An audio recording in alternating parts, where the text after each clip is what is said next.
Good afternoon, everybody, and welcome to our April 23rd media availability. Thank you to the media who are online with us. There are lots of you, and so I will do my utmost to make sure that your questions are answered in an orderly fashion when we get to that point. And I do want to apologize to all of you for making it a little difficult for you to see the materials, the council reports, before this availability, but we will do our utmost to explain everything that's in those reports to you, and there will be follow-up opportunities post-media availability for you to get technical questions answered.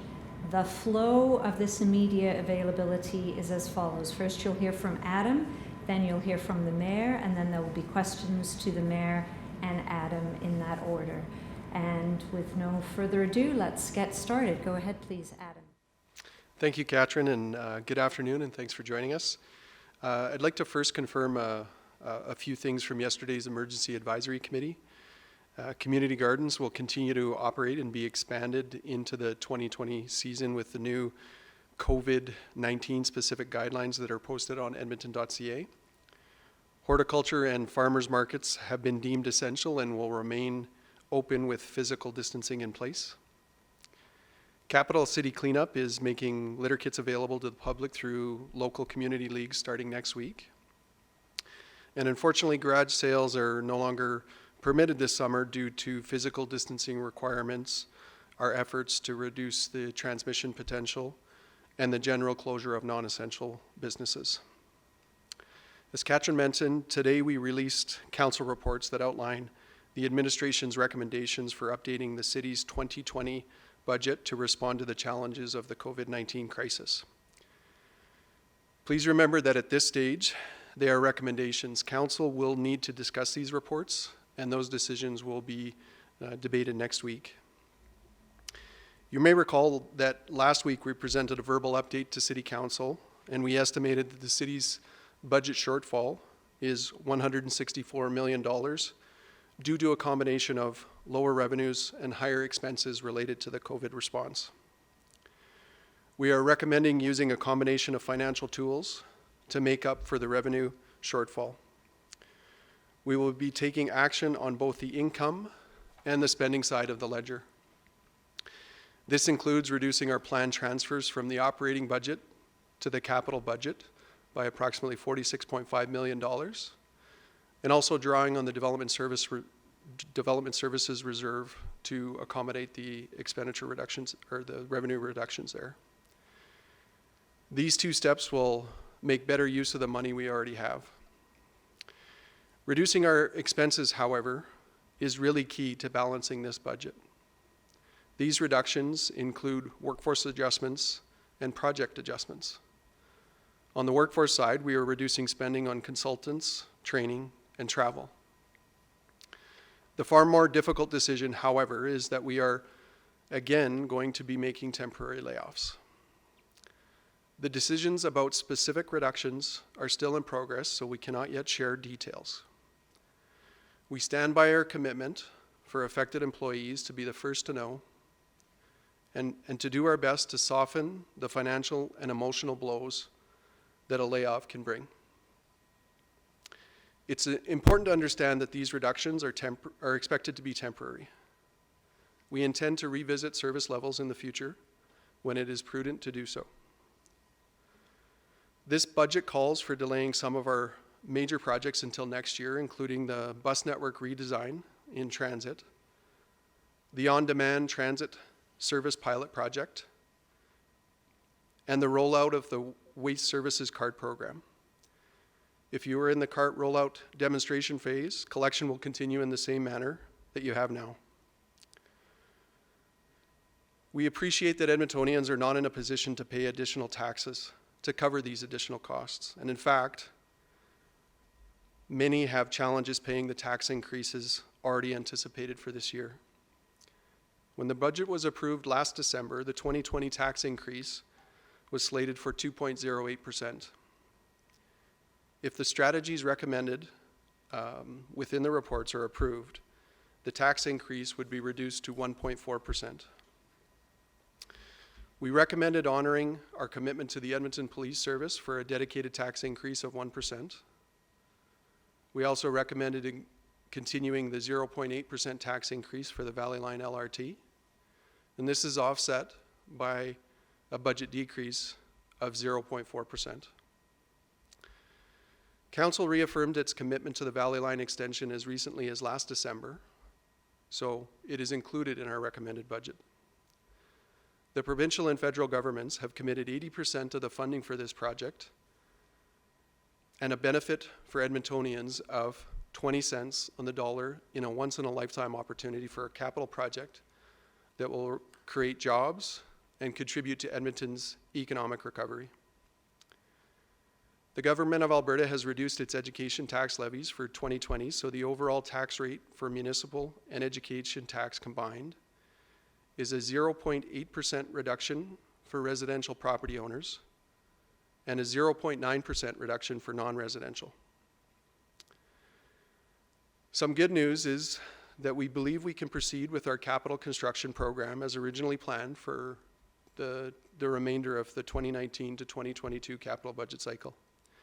And this will help mitigate the impact of further economic slowdown in Edmonton and prevent job losses in the construction sector.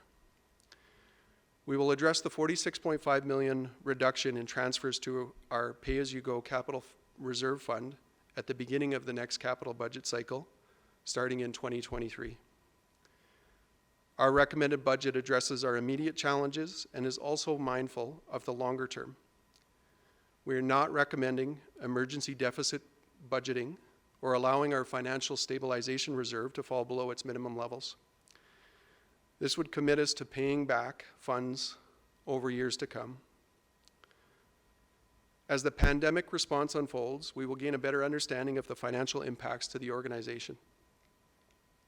We may need to update financial estimates even further and return to Council in the summer and fall to address emerging financial impacts of COVID-19.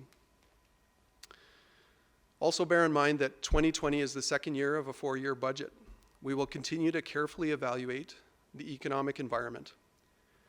We have every expectation that we will need to adjust our budgets in 2021 and 2022. We've been in close contact with big cities across Canada since the pandemic crisis began, working together to find the best solutions in this uncharted territory. Our recommended budget represents consultation with CFOs and city managers from across Canada. Although it already feels like a distant memory, we are actually just over a month into this crisis. Administration's primary focus continues to be the safety of our staff and Edmontonians. Nevertheless, we are not losing sight of the long term, and work is underway to plan for relaunching our services and to support our city in a recovery. Administration understands the toll the pandemic is taking on businesses and residents, economically, and on physical and mental health. We believe that the city's response to COVID-19 must be accommodating, responsive, and considerate of the new reality, while ensuring the city's financial health.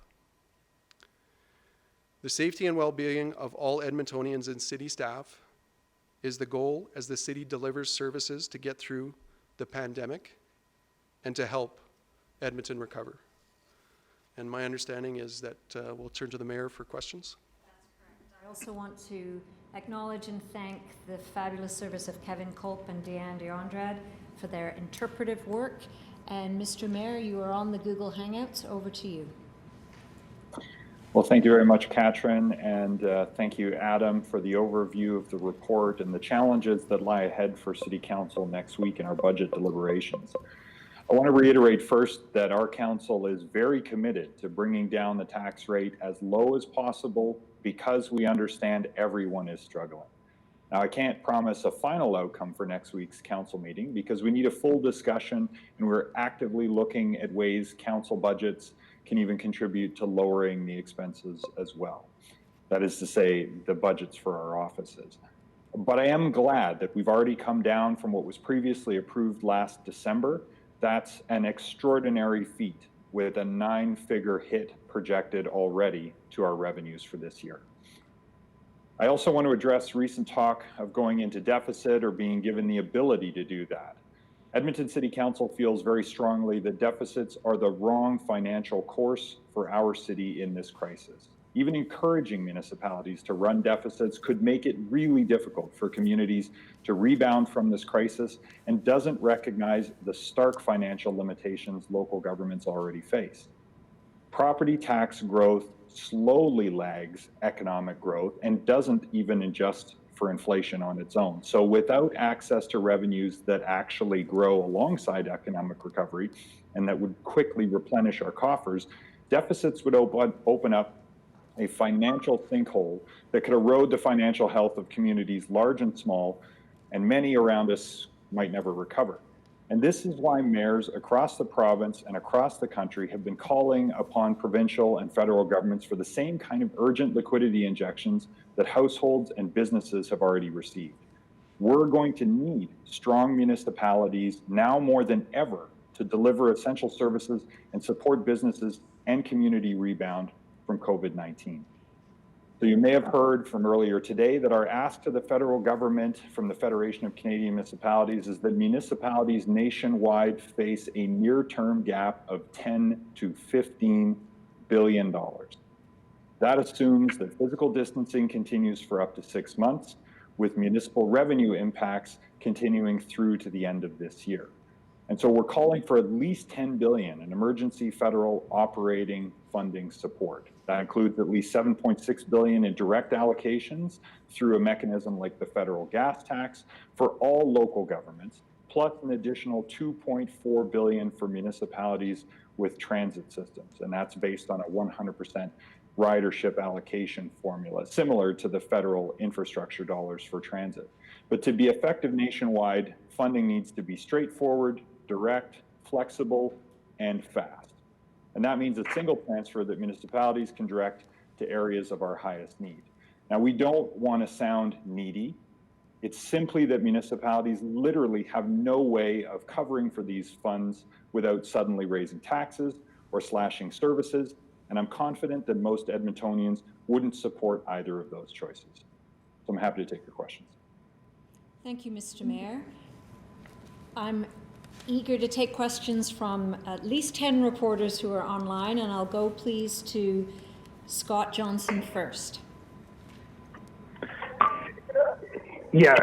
Presuming that there are plenty of conversations with the province, what can you tell us about what's happening at the administrative level and at the political level with the order in council yesterday of $25 billion? Mr. Mayor, would you tackle that first? I don't have details on the $25 billion.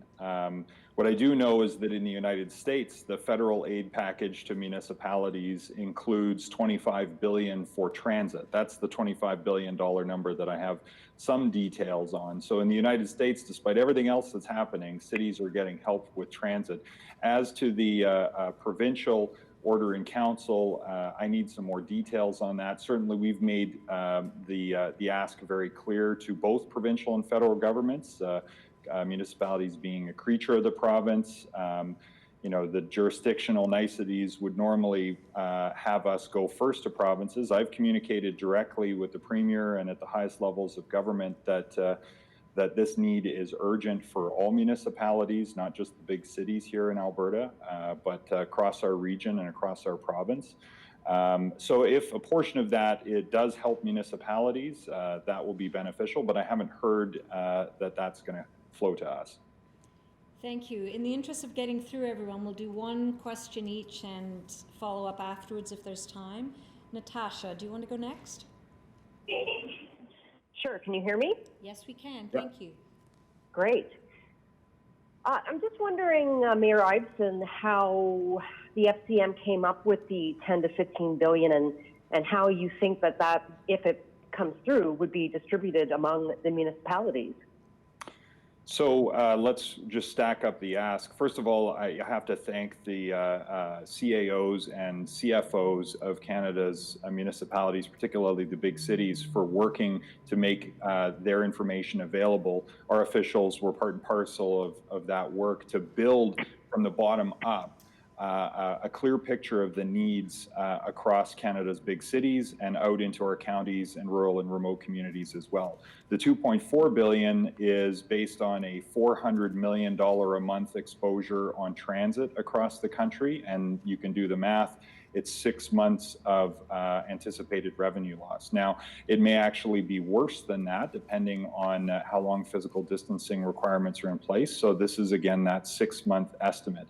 The $7.6 billion is also derived essentially from non-transit exposure, which is a mixture of revenues lost, like parking revenues, costs related to deferrals, some initial estimate of the risk around property tax delinquency when the deferrals run out, but also direct costs like purchasing PPE to protect frontline workers. So you can take Edmonton's numbers, and they've been stacked up against, Mississauga's and Antigonish and the County of Parklands and comparables from across the country to demonstrate, to build up to a credible number based on real need projected over that 6-month term. Thank you. Jeremy, we'll go to you next. Jeremy Thompson. Yeah, hello. Just a question for Mayor Iveson as well there. Perhaps a little bit off topic, but we learned today that K-Days would not be going ahead this year.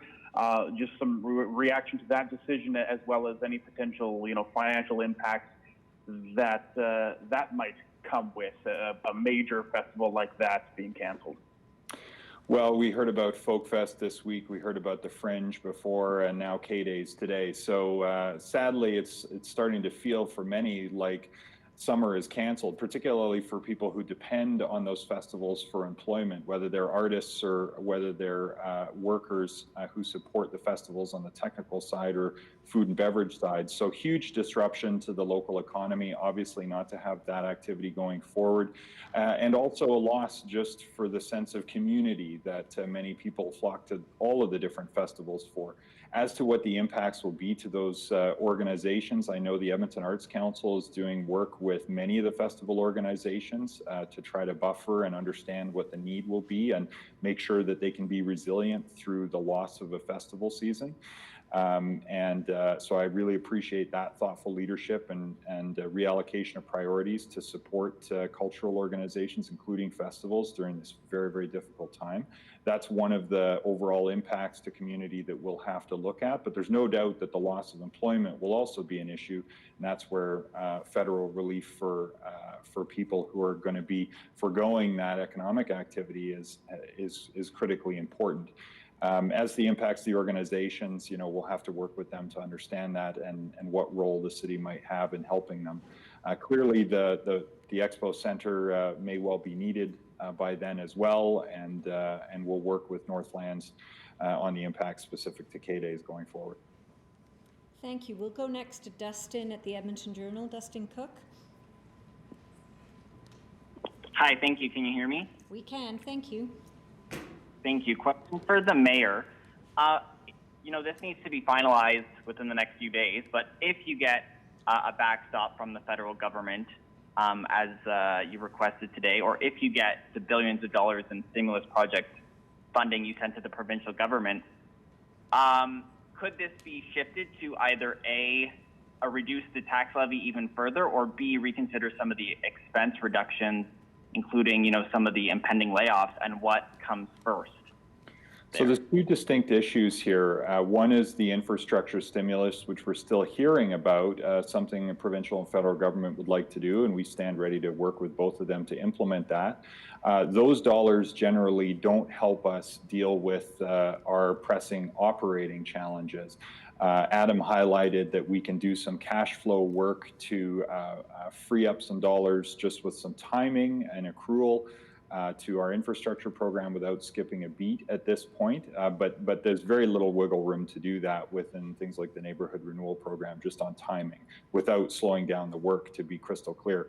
So if we get some relief, what it's really going to mean is that the other expense reduction strategies around layoffs, for example, we might be able to take a different approach around those.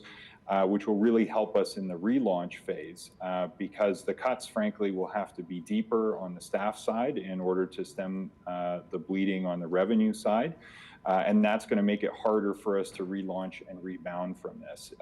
So that would be one place where we'd be able to take a different approach. I wouldn't suggest that it would lead automatically to property tax cuts. I think it might give us some flexibility to deal with folks who can't pay, because I think if you just cut it across the board by a few percentage for everyone, including those who are in a healthy position to pay, who are still employed, and many people have said they want to pay because they want to support essential services and frontline workers, that would be a pretty inefficient use of the dollars. So if there are dollars available, I think we'd want to save those for targeted relief, particularly to business that's struggling right now, and then roll that out in a very thoughtful way. And FCM's also said that anything that's left ideally could be poured into infrastructure stimulus. So I think that's where we'd want to go, is reduce the impact on and depth of challenges with our labor force, and then also look to targeted relief for taxpayers who are really struggling, and then anything that's left to move into stimulus. That's been our pitch to the federal government as well. Thank you. Let's go next to Francis at the Globe and Mail. Francis, go ahead.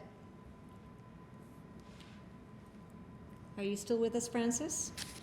Moving on. Oh, sorry. Here I am. Go Sorry. ahead. You can hear me. I'm focused very much on transit in the two cities in Alberta, and I didn't hear a lot of specifics about transit except for holding off on a couple of the planned projects. I'm wondering if there are layoffs coming to the system, specifically to transit, and any other impacts. So I'll ask Adam to supplement in a minute here, but we continue to consider transit an essential service. Obviously, we've scaled down that service and modified it considerably to protect riders and operators, both from a public health and public safety point of view. But because of a lot of those challenges and the additional cleaning and other things, there's a lot of puts and takes, and then operators who are self-isolating for various reasons, legitimate reasons related to potential exposure, for example. And so maintaining the flexibility of the workforce there, and they're doing phenomenal work, and we're very, very grateful to our operators for being there to get people to work. So certainly there have been impacts to transit, but we continue to see it as an essential service. So I don't comment about labor force changes there specifically because we're still using people, but Adam, if you want to supplement. Thanks, Mr. Mayor. To supplement that, we're still working through the labor force implications. We do know that we do need to make some expenditure reductions. We've made some alterations to the service. We are not collecting the revenues on it, but as the mayor said, this is an essential service, and we continue to provide it in consideration of the pandemic and adjust accordingly.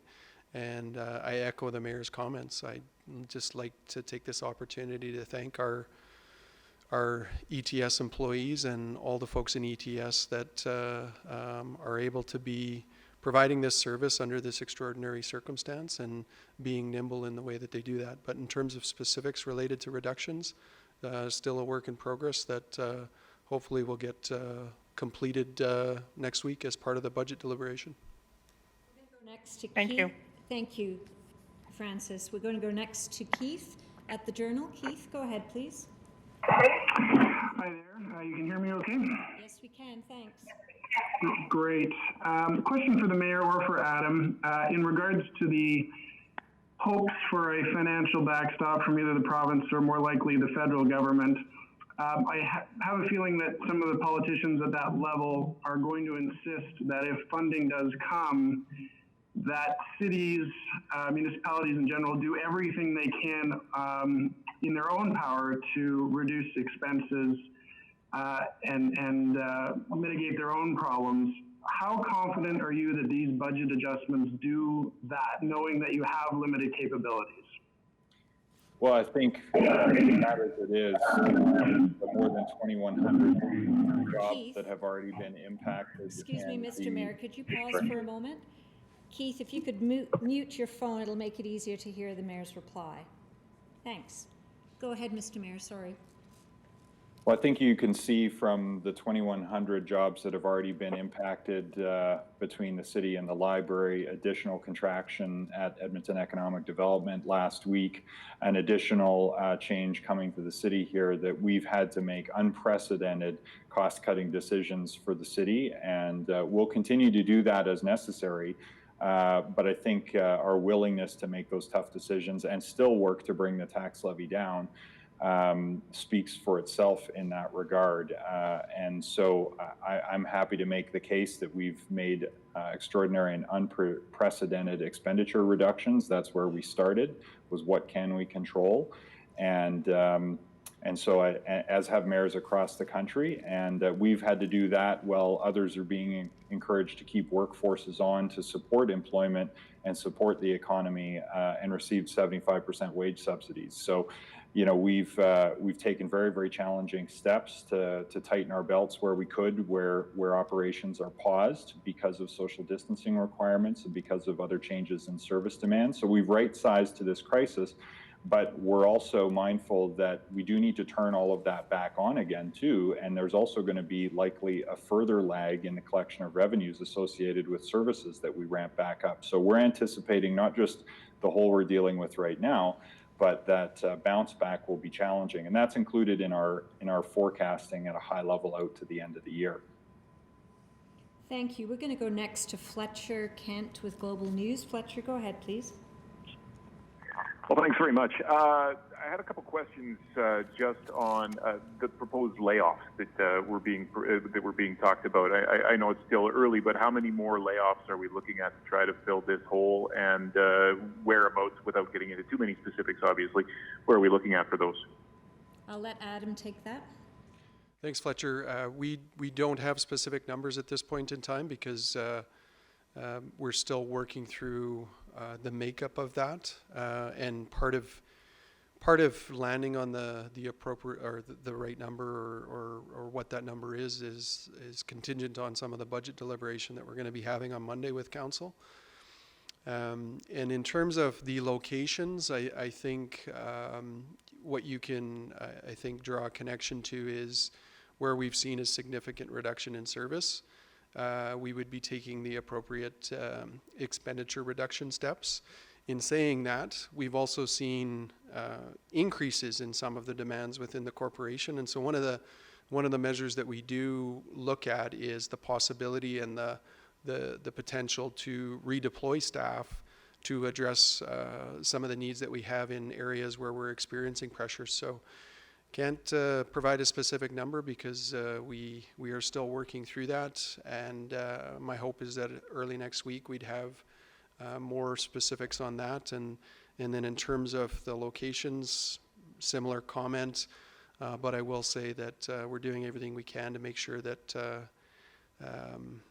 we're respecting our employees and redeploying the best we can to address additional pressures that we have in the city. Thank you. I'm going to go next to Ashley at the Edmonton Journal. Ashley, go ahead. Hi.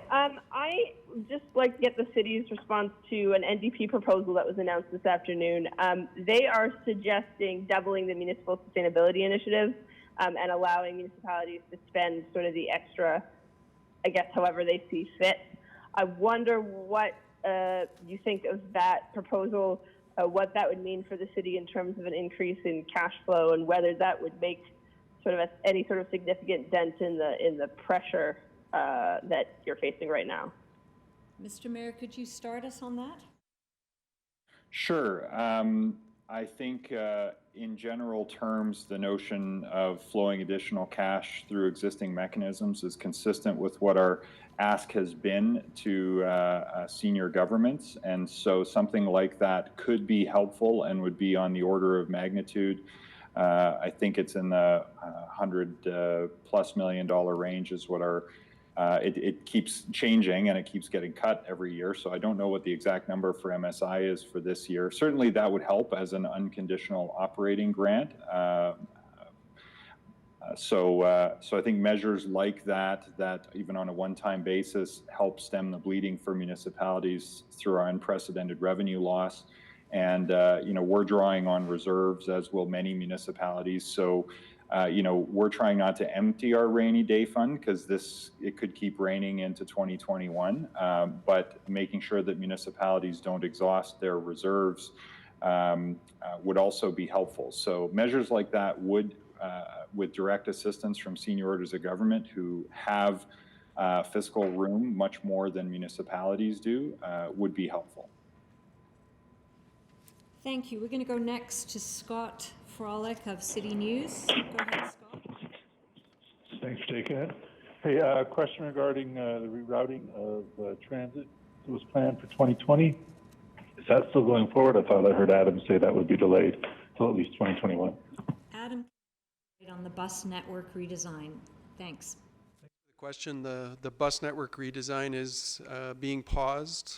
Big part of the reason for that is we need to engage with our citizens around the changes that are happening with the network, and also the impacts that we've seen from a ridership perspective on transit put us in a position that we need to see how we recover or relaunch or respond to this once we start to be sort of getting back into the recover phase. And the target right now is for rollout of that in Q1 of 2021.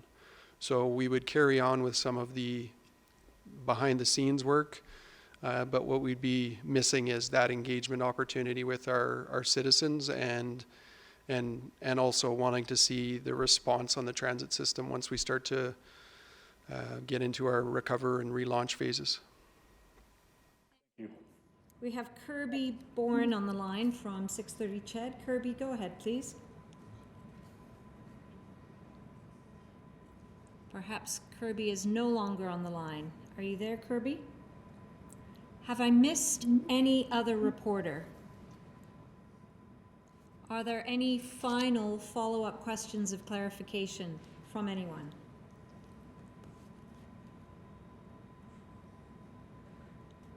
Okay, I think it's a wrap. Thank you all for joining us. If I could jump in there, sorry about that. It's Jeremy with CTV. Certainly, Jeremy, go ahead.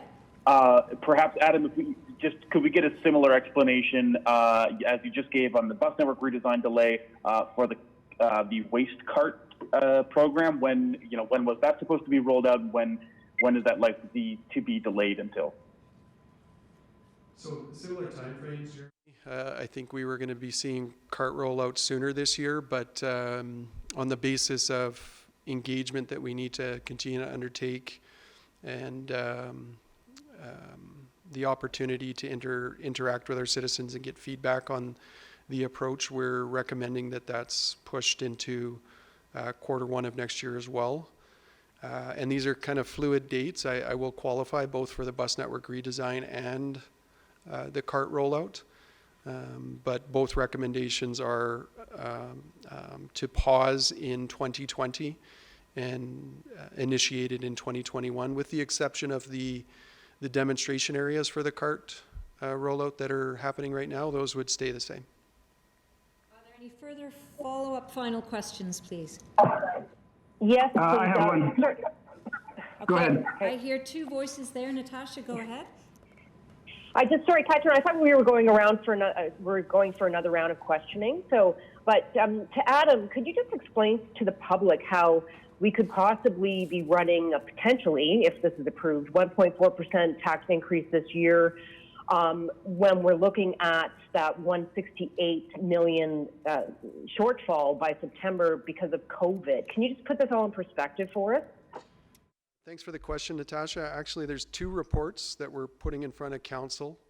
One is our regular supplementary operating budget adjustment that sets the tax rate every year, and that's the 1.4% levy, and it's been reduced from last year's deliberations of 2.08. That's sort of the baseline. And then as a result of the COVID pandemic, we have another report that are one-time specific adjustments to respond to that. It's 168 when you include waste and the development reserve. It's actually 127 million on the tax levy, and And so the second report is our approach to respond to that shortfall. And again, the methods that we would use to accomplish that are expenditure reductions, and that's to the tune of around $91 million. And on the capital side, in terms of a cash flowing exercise or pre-committing capital dollars in the 23 to 26 budget cycle to the tune of $46.5 million. Maybe I could just take a quick shot at that, which is that the forecast $168 million hole in our revenues is equivalent to about a 10% property tax increase if we were to raise property taxes to cover it. So the fact that we're actually dropping property taxes from what was previously approved shows how much the city can absorb on an unsustainable one-time basis through layoffs, through drawing from reserves, and through moving cash flow around on our infrastructure budget. So that's not a sustainable approach to reduce city costs on an ongoing basis, and not a sustainable approach to permanently cut the tax levy. Thanks, Natasha. We're happy to take as many follow-up questions as you like. I just didn't want to be laborious about going around again. Are there others, please? Sure, I've got one. This is Keith from the Edmonton Journal. Just a quick one, hopefully for Adam. What is the city's assumption at this point in terms of the impact from people who are going to take advantage of delaying their property tax payments or may actually already default on their property tax payments?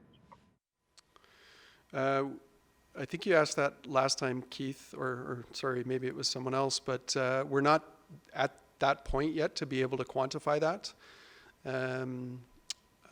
We in our reports, we recommend that we would do deferral till the end of August. And if we do that, then it's tough for us to identify what we're projecting.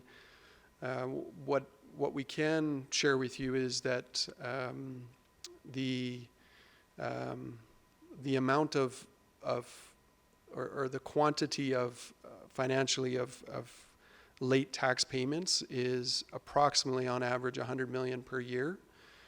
And so that could be a bit of a threshold in terms of what we could see, but that's just based on historical, and it doesn't really reflect the current state that we're in terms of a pandemic and some of the challenges that Edmontonians are going through. And I said this before, that for those that do have the means and they can pay their tax bill, we would really like it if you did. We have a significant cash flow issue with some of these expenditure and revenue issues that we have, and so we'd encourage you to do that, and hopefully the program that we've established does help folks if they're not in a position to do that or defer that. Thanks, Adam. Are there further follow-ups? If I can ask one more, I wouldn't mind. Please go ahead, If I can ask Francis. one more. Yep. Yeah, sorry. And again, this is sort of a small leaf in the middle of the hurricane, but I understand you did cut night service transit earlier this week, and then are trying to work out something for the many people who have late shifts that end at 11 or midnight and now have no way of getting home. I heard in the council meeting yesterday there were 300 calls to 311 from people wanting to know how they're going to get home. I'm just wondering what that count is now and what you're organizing for people. So have an update on the count in terms of the number of folks that have identified a concern with the adjustments to the transit service, but I can say that from the first interaction, 85% of the individuals that raised a concern we're working on because they're specific to health services, and we're hoping that we can program kind of an on-demand service to support those individuals, and working closely with Alberta Health Services and the healthcare or the care facilities. In terms of the other folks that have raised a concern, we're doing a similar approach. They're a bit different from an essential service perspective.